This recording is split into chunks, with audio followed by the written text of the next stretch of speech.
Yes, I'm Zubin. In নতুন গান doctor বেজবরা কি নাম দি মাতিন Zubeen Zubeen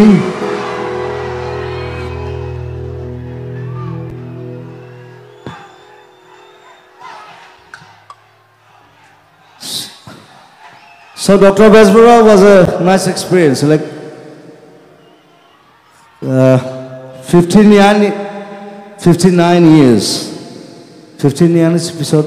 Ako cinema khon ami banalo, koilu. Apnaloke sale, apnaloke akhibad dile, khokoloke dhanyabad janaisu. So Khomai cinema, eta cinema lo beshi besto dei. গান আছে গান লগত চলি থাকিব একো নাই গান সদায় গাই আছো কিন্তু চিনেমা বস্তুটো আমাক ডাঙৰকে লাগে